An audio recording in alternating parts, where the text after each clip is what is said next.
நாடார் மேல்நிலைப் பள்ளியில் 6ஆம் வகுப்பில் படிக்கிறேன். இப்பொழுது நான் கர்ம வீரர் காமராஜரை பற்றி பேச வந்துள்ளேன். காமராஜர் ஜூலை 15ஆம் தேதி 1903ஆம் ஆண்டு பிறந்தார். தமிழ்நாட்டில் உள்ள விருதுநகரில் குமாரசாமிக்கும் சிவகாமி அம்மைக்கும் மகனாக பிறந்தார். இவரின் இயற்பெயர் காமாட்சி.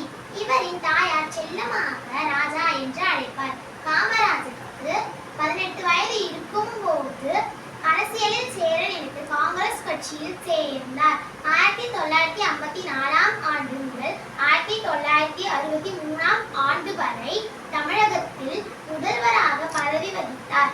இவர் முதலமைச்சராக இருந்த போது மத்திய உணவு திட்டத்தை கொண்டு வந்தார். தொழில், கல்வி, விவசாய மற்றும் பெரிய வளர்ச்சிக்காக பெரிதும் பங்காற்றி உள்ளார். 1976ஆம் ஆண்டு காமராஜர் பாரத ரத்னா விருதையும் பெற்றார்.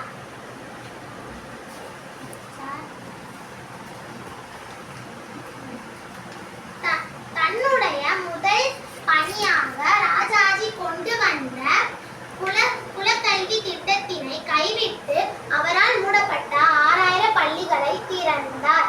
பள்ளி குழந்தைகளுக்கு இலவச மதிய உணவு திட்டத்தையும் அமல்படுத்தினார். ஏழை எளிய மக்களின் கல்வியில் முன்னேற்றத்தினை ஏற்படுத்தினார். இதுவே உலக அளவில் பாராட்டப்படும் திட்டமாக இருந்தது. ஆங்கிலேயரின் ஆட்சி காலத்தில் 7% கல்வி கற்போரின் எண்ணிக்கை இருந்தது.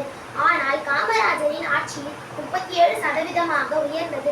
சுதந்திரம் அடைந்த 15 ஆண்டுகளுக்குள் மதராஸில் நீர்ப்பாசன அமைப்பு மற்றும் கிராமத்திற்கு மின்சார வசதி ஏற்படுத்தி தந்தார்.